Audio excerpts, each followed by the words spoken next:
next episode of What's DRS. We're doing our little Monza GP recap. Exciting race. So exciting, you guys. I was acting a fool this morning, but that's okay. I was freaking out, though. This was a very exciting race, and I would just like to preface this by telling a little tale. Last night, I could not go to sleep, and so I kind of had this, weird gut feeling, and I looked up at Charles on my wall, and I was like, you know what? He's gonna win tomorrow. So I texted my friends at 2:53 in the morning, Charles is gonna win tomorrow. And then, guess what happened? He did, in fact, win. So, yeah, exciting race. Let's get down to it. I feel like I say this every time Lando starts on pole, but he did bottle the lead in turn 1. That seems to happen a lot. I was seeing that in, the past 7 times he's gotten pole, he, lost the lead. Yeah. In every single race. Yeah. So I don't know if that's, his, little signature move or something, but he is, allergic to keeping the lead through the first lap of the race. So, yeah, Oscar overtook him in turn 1, and it was a really good overtake. It was really good. He, maneuvered his car really well, and it was just really good. He ate down. And then Charles overtook him. So I don't really know what was going on with Lando at the beginning. He just kind of I don't know. He just kind of lost it. I don't know. He got too cocky. Yeah. Also George went off turn 1. Oh no, I don't think it was Lando getting overtaken T1. I think it was George that went off turn 1. Oh, yeah. And he had to go through that little weavy part on the side of the track, and he fell down to P7 by lap 2. So that's some George luck for everyone. Checo comes in, and he comes over the radio trying to I feel like he's kind of grasping at things at this point, because he really is not doing well, and there's no excuse for that. And so he's trying to get other people in trouble. So he came over the radio trying to complain about the damage on George's front wing, and being oh my god, that's so dangerous. Which if a car is broken, yes, that poses a threat, but it was a little flap of his front wing. It wasn't his rear wing was about to fall off in the middle of the track. Yeah, he was definitely just trying to get him to pit so then he could get ahead. Yeah, it was very interesting. And then we got slammed with some penalties for some people. I was not paying attention to the V-carbs. They actually did not really give them much coverage. They were more focused on what was going on with the Ferraris and the McLarens. But Dani got a 5-second penalty for forcing another car off the track, and I don't know. I think it was for George, but I don't know. Yeah, I think so. Yeah. And then Yuki DNF'd, and they didn't even talk about it. I just looked up on the screen, and he was out. Hulkenberg hit him. Yeah, I think Nico hit him. And then they brought Lando into the pits, lap 15, and he hit the wall coming into the pits, and I apologize to all the Lando Norris fans out there, but I was really hoping that it would be enough damage to make him be out of the race. But, yeah. And so Dani goes in to serve his 5 seconds, and he pulls in, and one of his pit crew members near his front right tire, kind of on the right side of the front wing, forgot, I guess, or instinctually went to touch the car and start working on it for the pit stop, not remembering that he was supposed to be serving a time penalty. And so per F1 rules, you aren't allowed to touch the car at all while you're serving a time penalty. And so he got a 10-second penalty for serving the 5-second penalty incorrectly. So his race was pretty much over at that point. Yuki had already DNF'd, and that was that. Speaking of penalties, K-Mag decided that he was going to cause a collision. And he got a 10-second penalty, which, he's in a Haas. He wasn't fighting for positions anyway. But then you remember that he is now at the limit for penalty points on his super license, meaning that you heard it here, folks, and all over social media already. Kevin Magnussen is banned from racing in Baku. He does not get to drive because he has crashed with so many people that they're not letting him drive in the next race. So he was terrorizing people on the track at the beginning of the season, and then he got better. I just don't understand his mindset. I don't understand, because it kind of looks like he's doing it on purpose. I think that he's fuck it, because he knows that he's gone next year. I don't think he's getting a seat. I think he's done. And so I think he's well, I might as well bumper car the fuck out of this, because what am I supposed to do? Also, I was thinking who's gonna race for him next race? Is someone gonna... Oh, so I don't really know how that works. I don't know if they can bring someone in. Because I was looking, and apparently people were saying Ollie, but I don't know if that's how that works. I don't either. I don't know if it's the team also gets punished and they just have to drive a driver down, but I don't know. I mean, it would be nice if it was Ollie so we can get some more practice in before next year, but we shall see. So then at that point, shit was starting to get fucking real, and I stopped writing notes, but it was at that point that Ferrari decided to keep Charles and Carlos on a one-stop strategy, which I was scared about because, as we all know, Ferrari is notorious for making probably the worst possible calls that they can ever. They just don't... It's, shocking that such a known and, established team does not know how the sport works. But they ended up kind of making the right call. I mean, they did. Yeah, because it worked out. Charles drove the fuck out of those hard tires until the very end. And he built up enough of a gap between him and Carlos so that when Lando and Oscar caught up, they couldn't catch Charles. Things weren't so good for Carlos. Happy birthday, by the way. Oh, yeah. Happy birthday, Carlos Sainz. Live it up. You're 30. Anyway, so it worked out for Charles, and I cannot believe that 2024, the year of our Lord, is the year that Charles Leclerc has won Monaco and Monza. But so it was a McLaren 2-3. Charles was the winner. Charles, driver of the day. Also, finally, not Lando. Remember when Lando got driver of the day and he literally didn't finish the race? He literally crashed. That was crazy.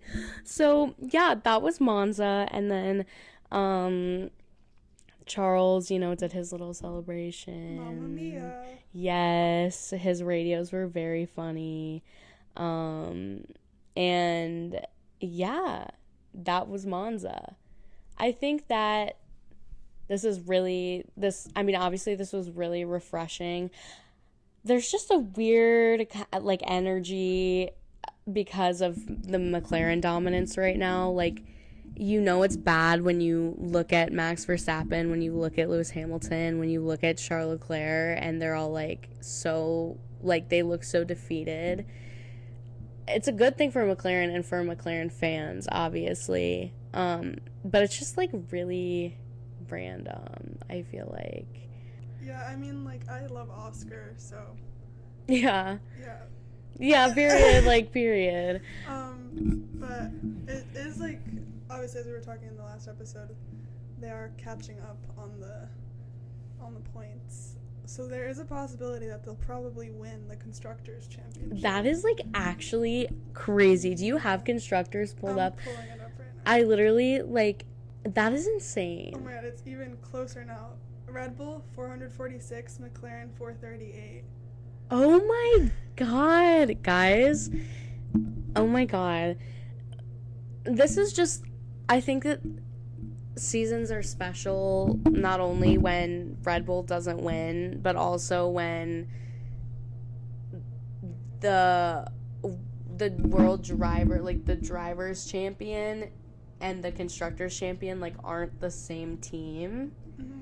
I think that is really cool when that happens, except when it's 2021 and Red Bull and Max wins the championship, but Mercedes wins constructors, because that was, like, obviously a whole ordeal in of itself. But I wouldn't be mad if McLaren won constructors. I would be mad if Lando Norris won a championship before Charles. And, like, that's just me being, like, biased because I'm a Ferrari fan, but, like, oh, the world would burn. Yeah, I think it would be very cool to see someone else win for once. Yeah. I do like Lando, but yeah. Just, yeah, you know. It was just such a switch. It was so crazy, like, how they weren't doing that great in the beginning, and then McLaren just all of a sudden became really good. Right? So It's just, yeah. And the driver's standings are really close too. Max has 303, Lando has 241. And Charles has 217, so he's not far off from Lando. Yeah. Oh my goodness. Oh my god. I still think that Max will win the championship, but I think it'll be a lot closer than it was last year. Obviously, he won literally basically every race. It would be exciting to see the championship win actually be determined on the last race and not from so early on. That would actually be nice. I know. Yeah. But yeah, that was Monza. I feel like the issue with covering these races is that, like, they aren't boring. Well, like, sometimes they're really boring, but, like, they just, you're like, okay, so this is what happened, like, done. However, we have received some news that was not shocking to anyone at all. Yeah. But just the confirmation of it was, like, very important. Kimi Antonelli is driving for Mercedes next year. Clap if you're surprised. Okay. So, they just confirmed it. Also, the situation about when they confirmed it was honestly kind of crazy because Kimi had just crashed. Yes, Kimi did in fact crash in FP1 for Monza. He did crash. And then they were like, and this little boy will be in our car next year. Freshly 18 years old, Kimi Antonelli. And he has his life together, let me tell ya. Have you seen that picture of Toto holding him by his waist? Yes! That is crazy. Oh my god. Yeah. I think that we all knew this was coming, so I'm, like, really not that surprised. I think that also that, like, I don't know, it did come at, like, kind of a weird time, but he is Italian, so, like you were saying last episode, like, it does make sense. They were planning on announcing it at that time. It's just Toto slipped up and said it last week. So, like, we basically, and even before Toto said anything, like, we knew. Yeah, so then George is, like, being George, of course, and being like, wow, I am so excited to take this little boy under my wing. And Lewis, did you see what Lewis said about, like, oh, like, I'm like so bad, like, hopefully it'll be better with Kimi next year, or, like, whatever he said. Yeah, I did see that. Dude. That was so interesting. Yeah, what? Like, okay, you're Lewis Hamilton, by the way. Like, people who don't know sport, like, racing or whatever, like, know you. Yeah, people know who that is. Yeah. 100%. I don't know, but there's, like, some scandal with Lando, I think, but, like, that's every Tuesday. Like, What did he do?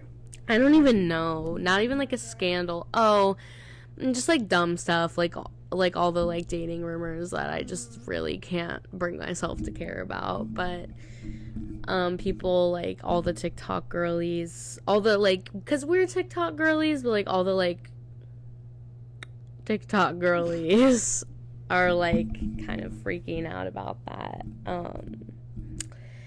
which obviously is interesting. Oh, here's what I want to say.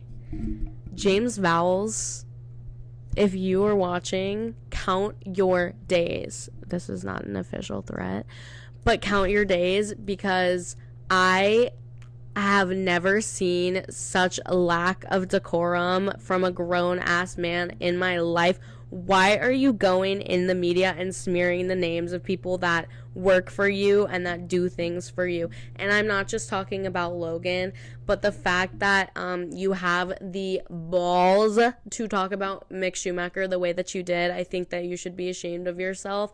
And you used to be one of my favorite team principals, and now I literally hope that you find yourself out of a job very soon. Thank you.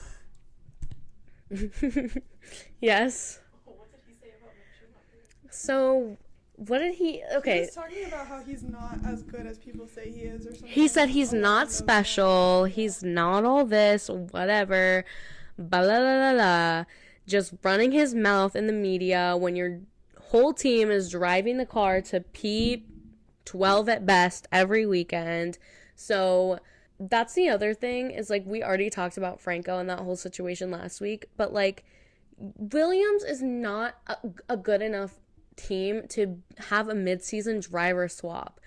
Like, especially with someone who is, like, not really, like, that well known. I understand replacing Nick DeVries with Daniel Ricciardo because, like, he's marketable and such, but to bring this little F2 rookie in, I cannot get into this again, or, like, I will talk forever, but they should have just let Logan finish. Like, I don't understand. Well, I do.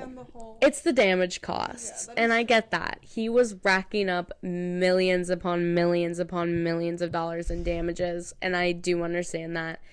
However, at the same time, like, you're bringing a replacement in to drive the car to the same results every weekend. Like, what is the point? Especially because there's no seat for him next year. So, like, it's not even like, oh, like, if you prove yourself in this last half of the season, like, there's a seat open and it could be yours. It's, hey, like, come drive for us and you get nothing. You get practice and but you have to go back to F2, and I don't know when there's going to be a seat open for you. I just think that decision was unfair for both of them. Yeah. It wasn't something that positively affects them to the full extent for both of them. Obviously Logan, but also Franco. He's just gonna race for a few races and then call it a day. Like, maybe he'll catch the attention of some people, but there are no seats open. Right. So. Right. I actually was thinking about this a lot last night. I posted a rant on my Snapchat story. I was just thinking a lot about how, like, it's so hard to, like, move up in this sport. Here, I'll just read what I wrote. I said, I hate to say it, I really do, but there's just too much young talent in the lower formulas to keep the same grid every year, and it shouldn't have happened this year where the grid stayed the same. I love everyone on the grid right now, plus Logan, but there's just too much talent and too few seats. Justice for Frederick Vesti, justice for Teo Porcher, justice for Liam Lawson, Danny Checo, Lance Nico, etc. need to be done. Sorry. Yes, I'm bitching and moaning about Logan, and maybe they should have let him finish the season, but I get the damage costs, etc. But to replace him with an F2 rookie pulling the same results feels odd, especially because there isn't a seat for him next year. Anyway, I digress. I'm saying that if it isn't working, you should be done. There's just too much young talent. There's no reason that a driver should win F2 and not be offered an F1 seat, especially because you're ineligible for another season of F2 after. And what then is the point of driver academies if you have them in one free practice session all season and they have no choice but to pay for another season of F2 out of pocket, go to Asia for Super Formula, or go race in the United States? IndyCar is so different from F1, yet is evolving to a series of Formula One rejects. And I love IndyCar, but what is the point of formula training if you have an 80% chance of landing in IndyCar anyway? My favorite F2 driver, Paul Aaron, has so much potential, yet cannot afford another season of F2 and won't be offered an F1 seat, so he'd have to pick up and move to America if he wants to continue racing, and that's if he can even get a ride in IndyCar. It's just sad. So that is what I was preaching to everyone on my story that does not care about any of that. But I think that we're just at a very weird time in F1 where, like, F1 has always been, like, a lot about, like, loyalty and, like, stuff like that and, like, building relationships, and all of that makes sense. But, like, in IndyCar, for example, it's not like that. Like, the loyalty isn't as strong, and so, like, they're pushing new people. Like, if you're not cutting it, you're out, and they're pushing new people in constantly. So I understand that side of it. I just think that, like I said, like, there are just too few seats and too much young talent. They're like Frederick Vesti and Teo Porcher not having F1 seats is, like, actually one of the most ridiculous things ever, because how are you going to win F2 and not be offered an F1 seat, but then you can't do F2 again if you won? It just, like, doesn't make sense. There's just so many people also, as you were saying, in F1 that I feel like should just be done. Yeah. They've had their time to try and prove themselves, and it hasn't worked out for them, which, I mean, is unfortunate, but there are other forms of racing, as you said. Yeah. That can give the younger people new opportunities that can actually present themselves as good drivers and successful people. So. Yeah. I hate to sound like one of those people that's like, this sport has become so commercialized, and it's like, blah, blah, blah, blah, whatever. Because, like, I got into F1 in a time where it was, like, becoming very popular and very commercialized, and so, like, but I do agree with that to an extent. Like, Liberty Media telling Red Bull that they couldn't get rid of Checo because he is so marketable to the Mexican fans is honestly, it's crazy. It's crazy because what do you mean? Like, we can't make a driver swap and like, change personnel on our team because our Mexican driver sells well to fans in Mexico, and that's why a lot of people go to the race in not only Mexico City but also in Austin and in Miami. But, like, I mean, at the end of the day, like, it's a sport, but it's a business, and like, I don't know, it just, so the way in which things work is very odd to me, and I could talk a lot about, like, all of that, but yeah, it's just very weird. Yeah, Checo is the biggest example of business in F1 because he's obviously not proving himself right now. He hasn't been doing very good, but obviously those tequila contract monies, right, brings a lot. Yeah, like, and he sells tickets, he sells merch. Checo fans are, like, probably one of, if not the most dedicated, like, driver fan bases in the sport. It's just, like, interesting that for the sake of selling Checo Perez merchandise, Mexico City GP tickets, we will keep someone who is not that good and who is past his prime. And I feel, especially since Red Bull is known for kicking people out if they're not Red Bull is the most like, I don't know, prestigious. Yeah. They have shown in the past that if you're not performing, they will kick you out, so I'm not exactly sure what's going on, but yeah, it's just very weird. But diving into IndyCar a little bit more, and speaking of Mexican fans and Mexican drivers, there is a big uproar in the IndyCar community right now, and it's because CEO of IndyCar, his name is Mark Miles, he basically, people keep asking him, like, hey, can we please have a race in Mexico? Like, people would go. Pato Award, the most popular driver in the entire series, is Mexican. People would go. Mm-hmm. Pato he has more fans, he has more followers than anyone else. People would go. Yeah, even people from my family back home know who that is, and they don't really know about IndyCar, so. Right.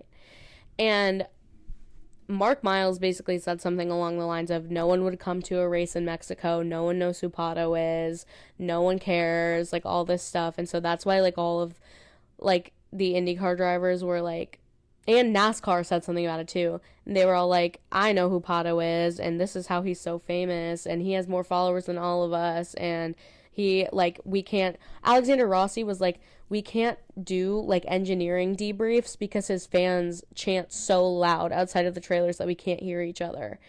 And, like, it's not even, like, a debatable fact that Pato is the most popular driver in the NTT IndyCar series. Like, he is the most popular driver. And it's just interesting that Mark Miles, would be like, well, no one even gaffs. But it's more interesting that he doesn't observe what's happening in F1 and seeing how dedicated and, like, loyal and, like, supportive Checo's fans are. Yeah, that doesn't make any sense to me, because especially if he's the CEO, he wants more money and he wants more business. Right. Expanding into Mexico is probably the best way to do that. Right. So then he tried to backtrack, and he, like, released a statement that was like, oh, well, like, that's not even what I meant. Like, you guys literally twisted my words. Like, I did not even mean that. Like, what I said was, like, construed as something, like, kind of, like, a little bit racist, but I promise that, like, that's not what I was trying to do. And, like, and I think Pato is, like, a phenomenal driver and person and whatever. And people were like, okay, shut the fuck up, Mark Miles. You're stupid. You, like, what, like, I just don't understand if you are tapped into the, like, the racing market, or, like, racing fans, or any, like, if you knew anything about that, which you should, because you are the CEO of IndyCar and Penske Entertainment that owns IndyCar, you should know that, like, Mexican fans show the fuck up, and a race in Mexico would be absolutely insane, especially because like, Texas Motor Speedway, which, like, I can't even remember if they went there this season, and, like, Barber in Alabama, and, like, Florida, I guess, there's, like, there's not really, like, that many southern races. Like, a lot of the races are either California or in the Midwest, or, like, there's one in Canada. Like, are you actually kidding me? You think that people would go in Canada than in Mexico? Right. And, like, I can't even remember if there's a Canadian driver in IndyCar. Like, there probably is, but it's just, like, absolutely insane to me. Like, Pato has to have his own merch booth at IndyCar races, because at the official IndyCar merch booths, his stuff sells out so quickly that he has to have a booth of just Pato merch. Like, it just makes absolutely no sense. He's so marketable. He has such I a know. good personality. I know. He could really benefit from doing that. IndyCar is just weird as hell sometimes. I don't really understand. But yeah, so that was just, like, a little bit of an IndyCar tangent.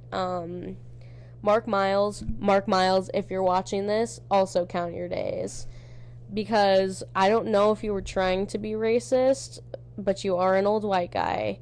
And I clocked that shit fast, okay? Pato isn't even my favorite, but I'll ride for him. I will, because he's kind of like everyone's favorite when you first get into IndyCar, and then you, like, a lot of people stay, and then I obviously diverted, but I still love him, and there's no point in, like, if you're gonna talk, at least know what you're talking about, because, like, not only was that, like, rude as hell, but you were, like, also just, like, very wrong and incorrect.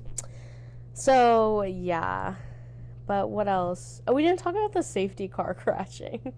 Oh, did it? I didn't notice that. You didn't they were testing it like before they all started testing like the cars. Like this was like on like Wednesday or something. Okay. They were driving the safety car around Monza and they crashed it. Yeah. Oh Yeah. my God. That reminds me, when I was in Miami for the race, I saw the safety car driving on the highway. Oh my God, period. He was just heading to clock in. Yeah.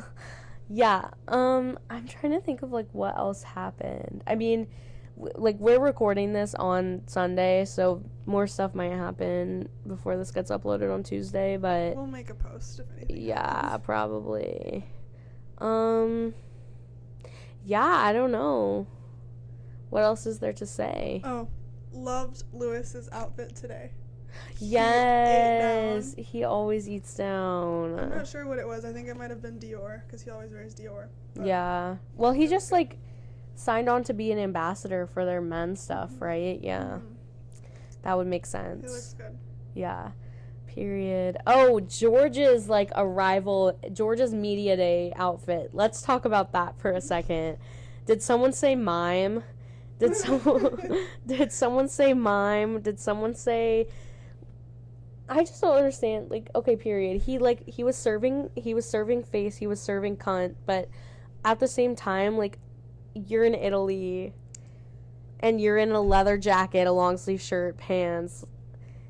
Like, beauty is pain, but at that point, it was a good outfit. It was just like the situation and where he was wearing. Yeah, outfit. it's like everyone else is in like what's it called? Like sleeveless sweaters and like jeans and t-shirts, but like, you know, like nice jeans and nice t-shirt, and he just rolls up in like what even was it? It's like a black and white striped. I'm like trying to picture it. Find it again. It was like a black and white striped like turtleneck, and then like a leather jacket, but the collar like stuck straight up and like also was around his neck, and then like he was wearing like white pants or something.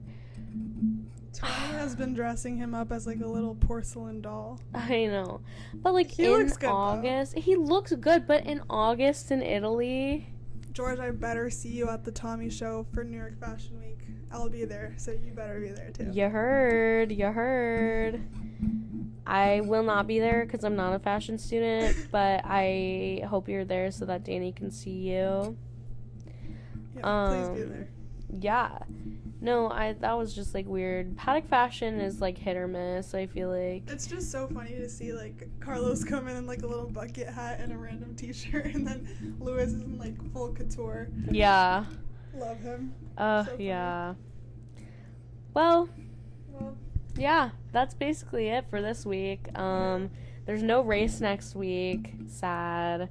There's no IndyCar next week either. Sad. I'll have to be productive and do homework and such. But the weekend after that, we are in Baku. IndyCar is in Nashville Super Speedway, Nashville Motor, I don't know, something like that. And for the music, I don't know what the fuck it's called. The Music City Grand Prix. It's the final race of the IndyCar season, and the championship will be decided. So if you are into IndyCar or you're thinking about getting into IndyCar, which I highly recommend, tune in 2 weeks for that. What time is it? Because there's an IndyCar race at 3 today. 2:30. Okay, we're good. Yeah, and then Baku is at 7 a.m. Eastern time. Lovely. So that's going to be really fun. I'll be watching from the comfort of my own bed. Yes, me as well. But yeah, stay tuned for that. We are debating doing an episode next week just because we kind of are like working on transitioning out of our summer theme. So there probably is not going to be an episode next Tuesday just because there's no race and like unless there's something crazy to talk about. Which, what do we have left? There's, what seats? V-Carb? V-Carb and State? No. And Sauber, yeah. V-Carb and Sauber. Well, yeah, Sauber. Okay, so. We shall see. unless anything about that comes out, there's really not going to be much to talk about. Another thing I'm awaiting is Logan to break his silence. Yeah. I missed him this weekend. I did. There was a little Logan-sized hole in my heart. There is no more American spirit in F1. The eagle is not flying. The flag is not raised. But yeah, I hope that he's doing okay. It's probably good that he's, like, taking some time to, like, be away from everything and, like, kind of regroup. But, you know, proof of life would be nice, so. Also, seeing this was just... Oh, my God. I don't know if you can see that. I can put the picture up. Mattia Binotto. My Italian is low-key really good. Like, I'm kind of eating down. I was walking around after the race in, like, Ferrari hat, Ferrari jersey, holding my Charles candle. And I was like, grazie Dio, grazie Dio, grazie Dio. And, anyway, yeah, he's weird. I don't know. That video of Charles, like, when he found out that Mattia was there, and he was like, that's really funny. His trauma came back. Yeah, it all came flooding back. Yeah. Yeah, but thanks for joining us, talking about Carlos's last race on Italian soil with Ferrari. Yeah, this episode was kind of all over the place. I feel like that's, like, kind of how it goes. Watch IndyCar. Watch F1.